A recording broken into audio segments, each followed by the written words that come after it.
तो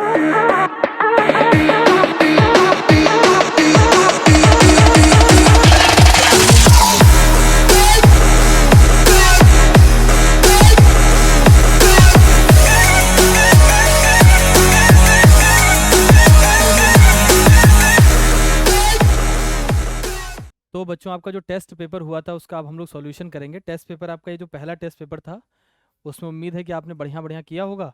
तो अब आप एक बार सॉल्यूशन देख लें, जिसकी जो गलती हुई हो वो उस हिसाब से अपना सही कर लेगा। पहला है maximum kinetic energy of a photo electron is found to be 6.63।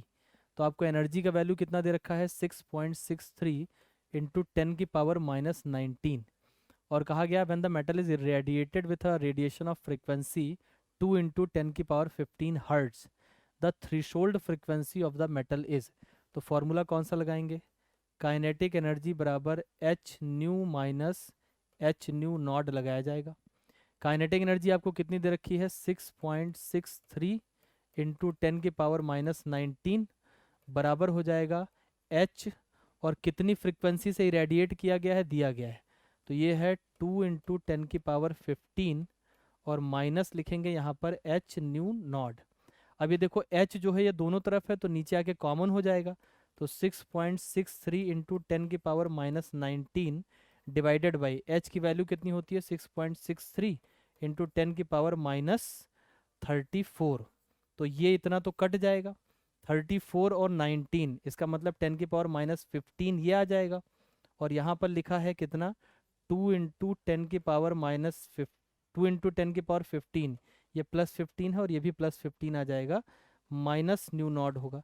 अब देखो ये इधर जाएगा ये इधर जाएगा तो आपके पास न्यू नॉट कितना आ जाएगा 1 इंटू 10⁻15। ये आपका आंसर करेक्ट हो जाएगा। तो काइनेटिक एनर्जी का इक्वेशन लगाना था, आंसर आ जाएगा increase in the frequency of incident radiation increases the.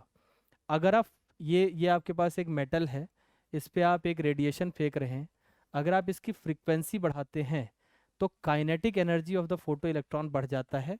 अगर इंटेंसिटी बढ़ाते हो तो करंट बढ़ती है, और अगर फ्रीक्वेंसी बढ़ाते हो तो काइनेटिक एनर्जी बढ़ जाती है। Light of wavelength lambda fall on metal having work function h c by lambda not.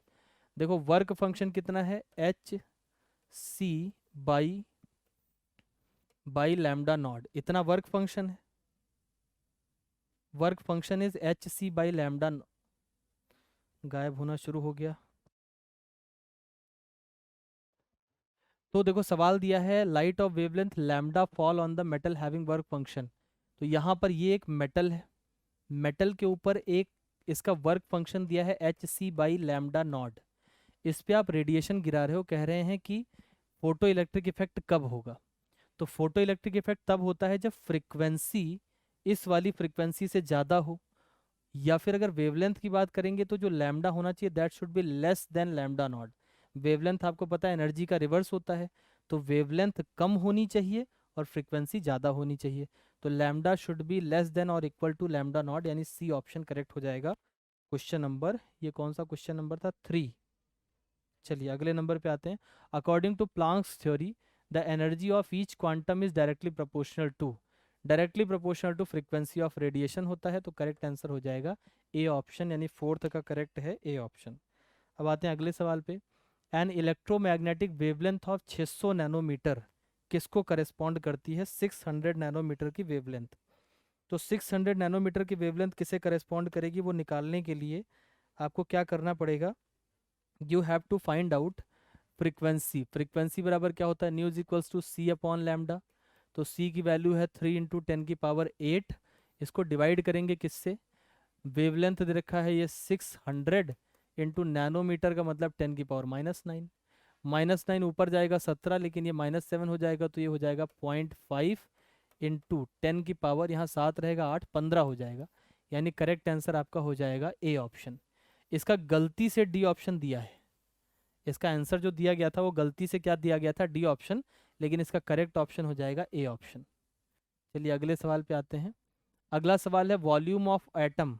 अब बच्चों आपको क्या बताया गया था, रेडियस बताई गई थी और वॉल्यूम कितने गुना होता है 10⁻15 टाइम्स ऑफ न्यूक्लियस। क्योंकि अगर volume of atom upon volume of nucleus करोगे तो ये रेडियस के एटम के रेडियस और रेडियस ऑफ न्यूक्लियस के क्यूब के बराबर हो जाएगा। वॉल्यूम रेडियस के क्यूब के प्रोपोर्शनल होता है। इनका रेशियो ऑलरेडी हम जानते हैं 10⁵, इसका 3 टाइम्स करोगे कितना आएगा 10⁻15 टाइम्स ऑफ न्यूक्लियस। अगले सवाल पे आते हैं। When atoms are bombarded with alpha particle, Rutherford से है, only a few in million suffer deflection, other pass undeflected. बाकी अनडिफ्लेक्टेड क्यों चले जाते हैं? क्योंकि आपको पता है the nucleus occupies much smaller volume as compare to volume of atom. क्योंकि न्यूक्लियस बहुत छोटा होता है, तो अगर न्यूक्लियस बहुत छोटा है तो अधिकांशतः जगह एटम में क्या रहेगी? खाली रहेगी। तो अल्फा पार्टिकल यहाँ यहाँ यहाँ से निकल जाया करेंगे, न्यूक्लियस से टकराएंगे नहीं। तो न्यूक्लियस बहुत छोटा है साइज में, इस वजह से ऐसा होता है। Nitrogen atom has 7 electron and the nitride ion will have, तो n-3 कहा गया है। यहाँ प्रोटॉन की संख्या कितनी है? 7। इलेक्ट्रॉन 7 में 3 जोड़ दिया जाएगा। क्यों जोड़ा जाएगा बताओ? क्योंकि ये आप जानते हैं 7 3 10, 3 गेन किया है इसने। न्यूट्रॉन की संख्या आप जानते हैं इसमें 7 होती है, ऊपर 14 है, तो ऊपर माइनस नीचे कर देंगे तो आपका आ जाएगा 7। तो आप यहाँ कंपेयर करो 7 प्रोटॉन एंड 10 इलेक्ट्रॉन्स, ये करेक्ट आंसर हो जाएगा। प्रोटॉन 7 हैं और इलेक्ट्रॉन कितने हो जाएंगे? 10 हो जाएंगे। तो 7 प्रोटॉन एंड 10 इलेक्ट्रॉन। अगले नंबर पे आते हैं। अगला सवाल, अगला सवाल है आइसोटोप्स का क्या होता है? तो आइसोटोप के पास क्या होगा? सेम, यानी सेम नंबर ऑफ न्यूट्रॉन नहीं, अलग अलग होते हैं। डिफरेंट नंबर ऑफ इलेक्ट्रॉन, गलत बात। डिफरेंट मास नंबर सही हो जाएगा। तो they have same atomic number. Isotope की परिभाषा क्या है बच्चों? सेम एटॉमिक नंबर, लेकिन एटॉमिक नंबर बट डिफरेंट क्या है इनके पास? बट डिफरेंट यानी अलग अलग है। डिफरेंट ए है। ए क्या होता है? Mass number. तो आइसोटोप का एटॉमिक नंबर सेम है, मास नंबर डिफरेंट है। Which of the following are iso electronic? तो हमें इनमें से तलाश करना है कि आइसो इलेक्ट्रॉनिक कौन है। पहला वाला ऑप्शन आइसो इलेक्ट्रॉनिक है। कैसे? सोडियम में 11 इलेक्ट्रॉन होते हैं, एक लॉस करोगे कितना बचेगा? 10।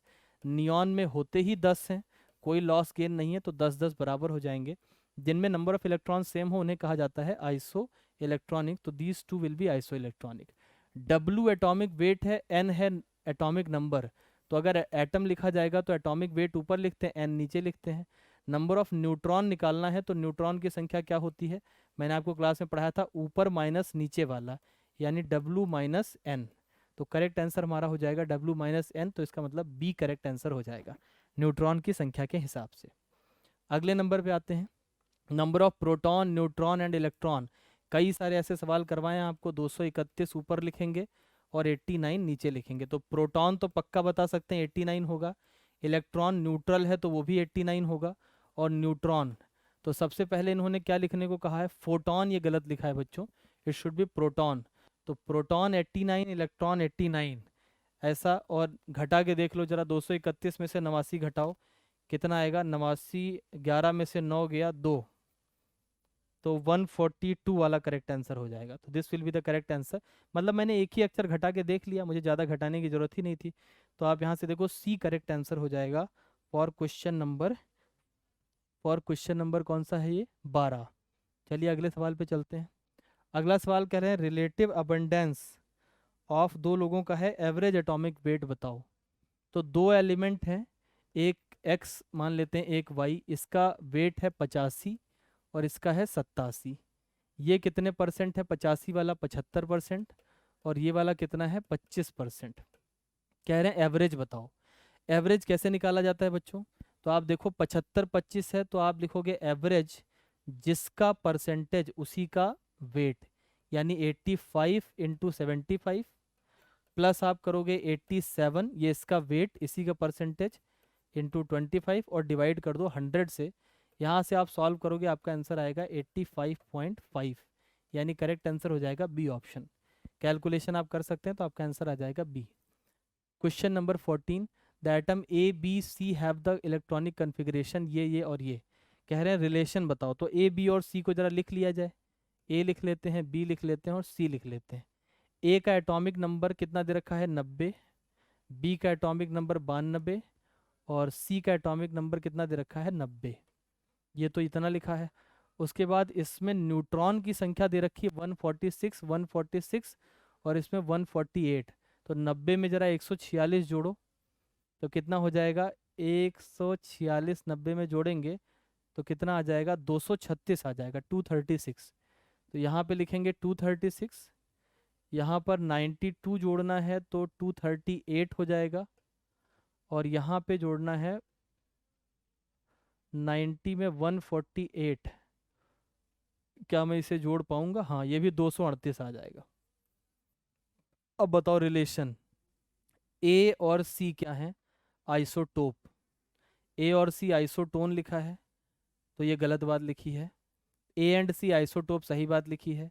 ए एंड सी आइसोबार गलत बात लिखी है। B and C isobar, B को जरा देखो और सी को आइसोबार है, सही बात लिखी है। बी एंड सी आइसोबार 2 बार लिखा है, तो ठीक है। हमारे पास कौन कौन सा सही हो गया? ए सही हो गया, डी सही हो गया और ई सही हो गया। ए और नहीं, बी करेक्ट है, डी करेक्ट है, ई करेक्ट है। तो बी करेक्ट, डी करेक्ट, ई करेक्ट कहीं मिल नहीं रहा है। ए एंड सी आइसोटोप, तो बी वाला तो पक्का सही रहेगा, और डी भी सही है। अब ये ऑप्शन जरा आप, अच्छा रॉन्ग स्टेटमेंट ढूंढने हैं। ए एंड सी रॉन्ग है भाई, ए एंड सी रॉन्ग है, और ई वाले का बारे में अभी पता नहीं कि क्या लिखा है, तो I will go with A and C are wrong. अब भाई ऑप्शन इसमें आप देख लें, थोड़ा मिसप्रिंट लग रहा है ये। The correct answer will be A and C are wrong. तो ये मैं साइड में लिख लेता हूँ, आप अपने हिसाब से इसका ऑप्शन देख लीजिएगा कि क्या ऑप्शन है, but A and C are wrong ये सही बात हो जाएगी। अगले सवाल पे आते हैं 15 number. Which of the following is the correct statement regarding cathode ray? Cathode ray carry negative charge, सही बात है। They cause ionisation of the gas, ये भी सही है। पजेस पेनिट्रेशन इफेक्ट, सारे ही सही हैं।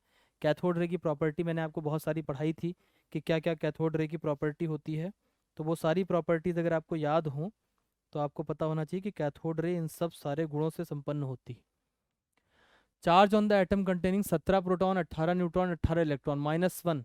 प्रोटॉन 17, इलेक्ट्रॉन 18, एक इलेक्ट्रॉन ज़्यादा, तो इसका मतलब चार्ज कितना आएगा? -1। Strong argument for the particle nature of cathode ray is they are deflected by magnetic field. कोई मैग्नेटिक फील्ड से डिफ्लेक्ट हो रहा है तो मतलब उसके पास चार्ज है, और अगर उसके पास चार्ज है तो पक्का उसके पास क्या होगा? मास होगा, और मास होना किसका कैरेक्टर है? पार्टिकल नेचर का। तो स्ट्रॉन्ग आर्गुमेंट इसका ये है, they are deflected by electric field and magnetic field. Cast shadow भी बहुत स्ट्रॉन्ग आर्गुमेंट है, दोनों ही स्ट्रॉन्ग आर्गुमेंट है, बट सी और डी में चूज करना, I will go with C. Atomic weight of an element is not necessarily whole number, क्यों? क्योंकि ये एवरेज होता है। आपको बताया था मैंने कि ये क्या करते हैं? आइसोटोप्स होते हैं, और उनका क्या होता है? एवरेज। तो they are, it contains isotopes, और आइसोटोप्स का हम लोग क्या निकालते हैं? एवरेज। तो एवरेज निकालेंगे, एवरेज दशमलव में भी आ सकता है। Which of the following is iso electronic with N2O? N2O में इलेक्ट्रॉन गिन लेते हैं, 7 + 7 + 8, तो 14 8 कितना हो जाएगा? 14 + 8 विल बी 6 2 22 हो जाएंगे। और आप यही गिन के देखो CO2 में, तो CO2 में भी कितने आएंगे? 22। तो करेक्ट आंसर हो जाएगा C option. Which one of the following pair represent isobar? Isobar मतलब कौन सा सेम होना चाहिए? ऊपर वाला सेम सेम, तो आइसोबार। नीचे वाला सेम सेम तो आइसोटोप, ऊपर वाला सेम सेम तो आइसोबार। रदरफोर्ड का स्कैटरिंग फॉर्मूला फेल हो जाता है कब? फॉर वेरी स्मॉल एंगल्स, बहुत छोटे एंगल के लिए फेल हो जाता है। कारण क्या है?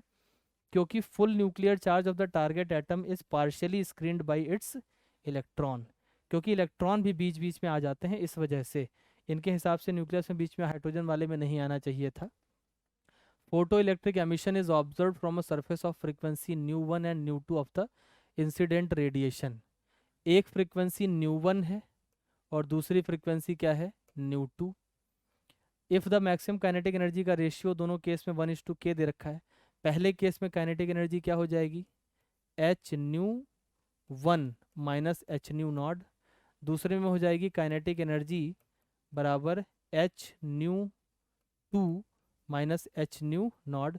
दोनों को आप डिवाइड कर दें, रेशियो कितना आ जाएगा? 1/k is equals to h cancel हो जाएंगे, ये हो जाएगा nu1 - nu0 upon nu2 - nu0। Cross multiply कर लो, nu2 - nu0 is equals to k nu1 - k nu0। यहाँ से आप सॉल्व करेंगे, nu0 उधर की तरफ ले जाओ, तो ये बनेगा K nu naught minus nu naught is equals to K nu one minus nu two. यहाँ से न्यू नॉट की वैल्यू कितनी आ जाएगी, K nu one minus nu naught upon K minus one, यानी बी करेक्ट आंसर हो जाएगा। K nu one minus two upon K minus one, यानी B will be correct answer, question number 22। चलिए अगले सवाल पर आते हैं। तो अब अगला सवाल है work function for photo electric effect. तो वर्क फंक्शन किस पे डिपेंड करता है, is different for different metal, क्योंकि मेटल पे ही डिपेंड करता है, अलग अलग मेटल का वर्क फंक्शन क्या रहेगा, अलग अलग। अगला है all type of electromagnetic radiation they possess same velocity, क्योंकि सबकी स्पीड कितनी होती है, 3 × 10⁸ के बराबर। ये मैंने आपको ईएम वेव की प्रॉपर्टीज में बताया था। Which one of the following is not the characteristic of Planck's quantum radiation, कौन सा प्लांक क्वांटम रेडिएशन का कैरेक्टरिस्टिक नहीं है।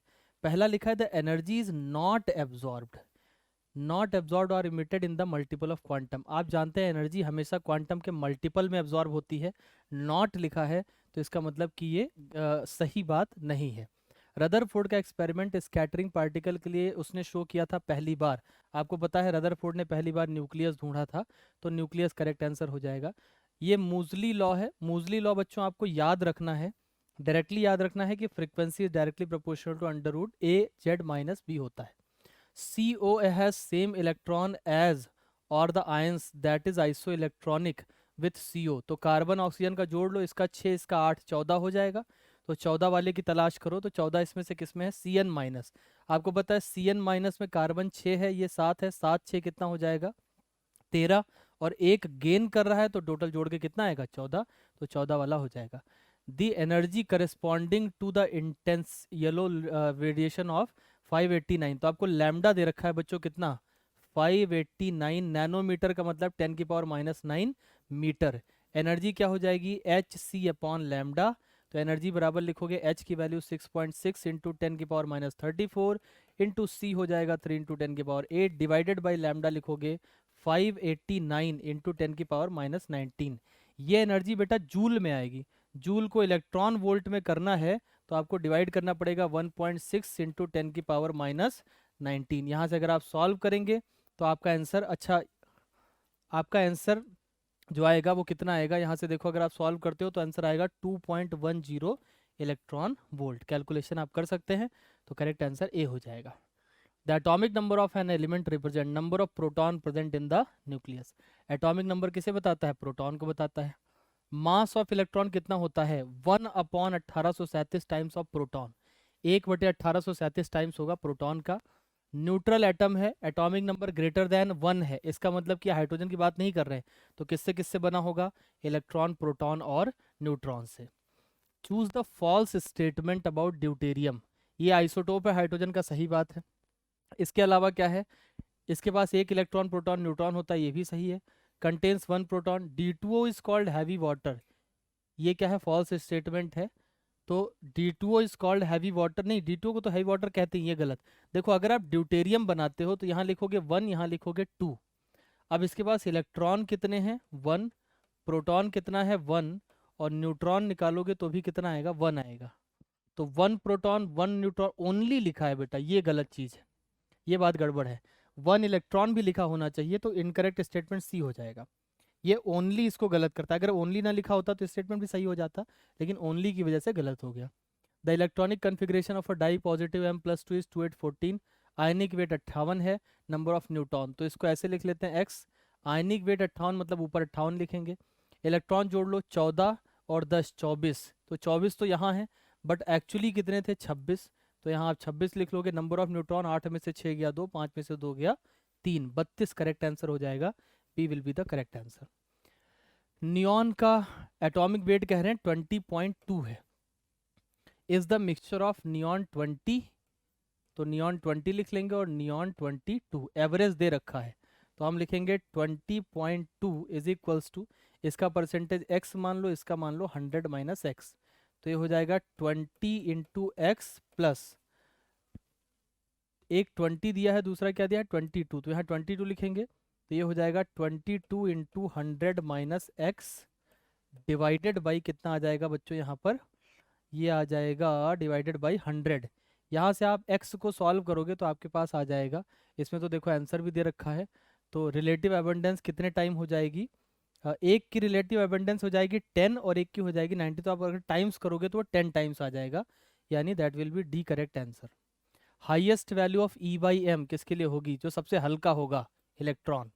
इलेक्ट्रॉन सबसे हल्का है, ई बाई एम सबसे ज़्यादा। एक न्यूट्रल एटम है, उसके बाद तीनों चीज़ें होंगी, न्यूट्रॉन प्रोटॉन प्लस इलेक्ट्रॉन, अगर एटॉमिक नंबर एक से ज़्यादा है। एक गैस एब्जॉर्ब करती है 355, तो टोटल एनर्जी कितना होगा, it will be equal to E1 plus E2। Energy का फॉर्मूला आप जानते हो, एच सी अपॉन पूरा वेवलेंथ कितना आ रहा था 355 is equals to H C upon पहला वेवलेंथ कितना था 680 प्लस दूसरा वाला वेवलेंथ पूछा गया है लैम्डा। यहाँ से देखो एच सी कट जाएगा, 1 अपॉन लैम्डा बराबर आ जाएगा 1/355 माइनस 1/680। अब आप इसको एलसीएम लेके सॉल्व करेंगे तो आपके पास लैम्डा बराबर आ जाएगा 743 नैनोमीटर। एलसीएम लेके आपको सॉल्व करना है, करेक्ट आंसर आएगा A option. An atomic transition give rise to the radiation of frequency 104 नहीं है, 10 की पावर 4 है, मिसप्रिंट हो गया है, 10 की power 4। The change in energy per mole of the atoms taking place, तो एनर्जी पूछा गया, फ्रीक्वेंसी दिया है, ई बराबर एच न्यू लगाएंगे, एनर्जी बराबर हो जाएगा 6.63 इंटू 10 की पावर -34 इंटू फ्रीक्वेंसी दिया है 10 की पावर 4 हर्ट्ज, इतना ही दिया बच्चों, मेगा हर्ट्ज दिया है, तो इंटू 10 की पावर 6 भी कर लेंगे यहाँ पर, तो 10 की पावर 6 करेंगे तो ये 10 की पावर 10 हो जाएगा, 10 इसमें से माइनस हो जाएगा, -24 जूल आ जाना चाहिए। Atomic transition give rise to radiation of frequency 10 की पावर 4 मेगा हर्ट्ज।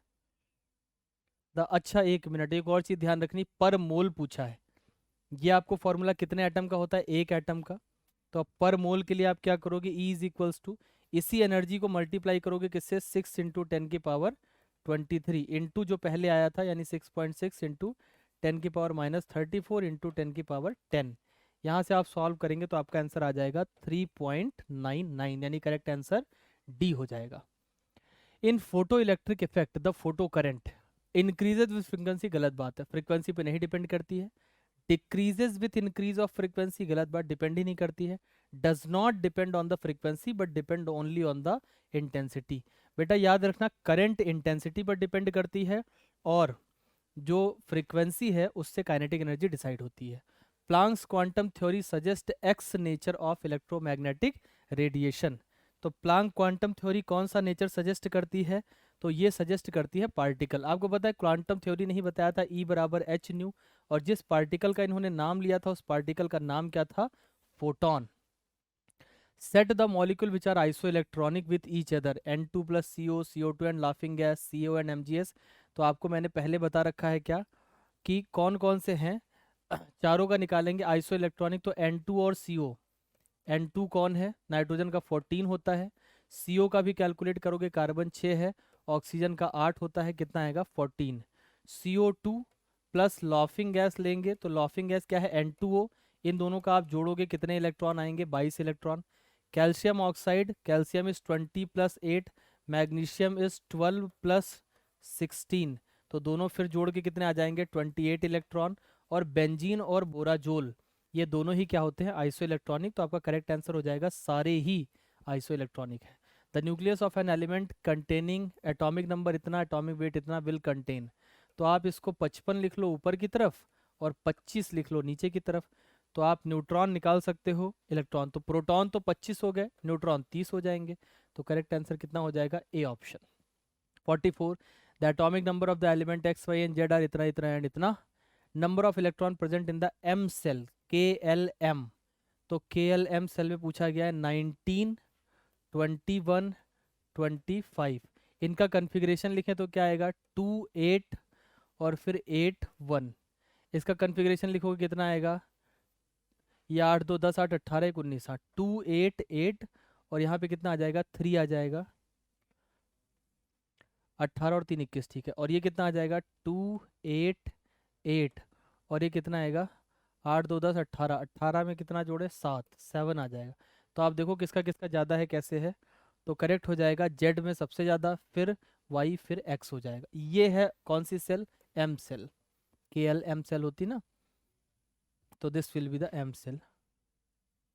चलिए 6, ये दोनों क्या है, ऊपर वाली चीज सेम सेम हो तो क्या बोलते हैं, आइसोबार। मैंने आपको रटवाया था, नीचे वाला सेम सेम तो आइसोटोप, ऊपर वाला सेम सेम तो आइसोबार। प्लांक कांस्टेंट की करेक्ट वैल्यू, ये वाली वैल्यू तो करेक्ट है ही है, ये वाली भी करेक्ट है क्योंकि 1 जूल में 10⁷ अर्ग होते हैं। आप इसको 10⁷ से मल्टीप्लाई करोगे, यही वाला आ जाएगा। तो ए भी करेक्ट है, बी भी करेक्ट है, तो सबसे करेक्ट ऑप्शन हो जाएगा डी ऑप्शन, यानी both A and B. Question number 47, anode rays canal rays are known to possess, कैसा चार्ज होता है, positive charge. Question number 48, which one of the following is not true for cathode ray, कौन सा cathode ray के लिए सत्य नहीं, असत्य की तलाश करनी है बच्चों। दे हैव काइनेटिक एनर्जी, वो ईएम वेव नहीं है, कैथोड रेज पार्टिकल होते हैं, ईएम वेव नहीं है। दे आर इलेक्ट्रोमैग्नेटिक वेव, ये गलत बात है। They cause certain substance to show fluorescence, ये सही है। दे हैव काइनेटिक एनर्जी, तो सी इसका करेक्ट हो जाएगा, ये गलत बात लिखी है सी वाला। Charge on a positron is equal to, positron पे चार्ज इलेक्ट्रॉन के ही बराबर होता है, लेकिन इलेक्ट्रॉन पे चार्ज नेगेटिव है। अच्छा, इसी का उल्टा चार्ज है तो प्रोटॉन के बराबर हो जाएगा, तो करेक्ट आंसर ए हो जाएगा, charge on a positron is equal two electron. इसके बाद आते हैं क्वेश्चन नंबर 50, इसमें आइसो इलेक्ट्रॉनिक सेट पहचानने हैं। इलेक्ट्रॉन में सीधे सीधे लिख देता हूँ, सोडियम में 10 हैं, इसमें 18, इसमें कितने हो जाएंगे 8, यहाँ पर हैं इलेक्ट्रॉन गिनने हैं हमें, तो 8 3 11, एक निकल गया 10, यहाँ पे 7 4 11, एक चला गया 10, यानी ये तो हो गया आइसो इलेक्ट्रॉनिक। CO3 - 2 NO3- और HCO3-, तो NO3- CO3- के पास कितने 32 इलेक्ट्रॉन, 32, तो इसमें ये आइसो इलेक्ट्रॉनिक नहीं रह जाएगा, यानी कि ये वाला आइसो इलेक्ट्रॉनिक नहीं है। इसमें काउंट करोगे P-3, तो फॉस्फोरस ये 18 इलेक्ट्रॉन, ये 17 + 1 18, यहाँ पर 6 6 12 6 18, ये 15 3 18, यानी ये वाला है। यहाँ पर N-3 7 3 10, ये भी 10, और यहाँ फ्लोरीन, ये आइसो इलेक्ट्रॉनिक नहीं है। यानी आइसो इलेक्ट्रॉनिक कौन कौन हो गए, ए हो गया, सी हो गया, और कौन सा हो गया, डी हो गया। ए सी डी कहीं ऑप्शन में है, ए सी डी ऑप्शन में नहीं है, तो क्या पूछा गया, select iso electronic set. Correct answer इसका बेटा ए, ये वाला भी आइसो इलेक्ट्रॉनिक नहीं है, तो A and C correct option होना चाहिए। आप काउंट करोगे तो ए एंड सी आएगा, इसमें कोई भी ऑप्शन सही नहीं लिखा है। ये यहाँ पर ए बी सी लिखा है ना, ये एंड होना चाहिए था, ये मिसप्रिंट होता तो मैं डी टिक कर देता, ए बी सी नहीं, वो ए एंड सी होगा, तो करेक्ट आंसर ये वाला हो जाएगा। तो thank you very much paper के लिए। ये पहला पेपर था, बहुत इजी क्वेश्चन थे, तो बहुत ज़्यादा समय लगाने की, बहुत समझने की ज़रूरत नहीं थी, एकदम सिंपल क्वेश्चंस थे, मैंने आपको सॉल्व कर दिया। हालांकि आपको खुद से भी सॉल्व करना ईजिली आना चाहिए, अगर किसी क्वेश्चन में प्रॉब्लम आई है तो आप उसे सॉर्ट आउट कर लें और अगले टेस्ट की तैयारी करें। फिर मिलते हैं अगले सोल्यूशन के साथ, तब तक हैव अ नाइस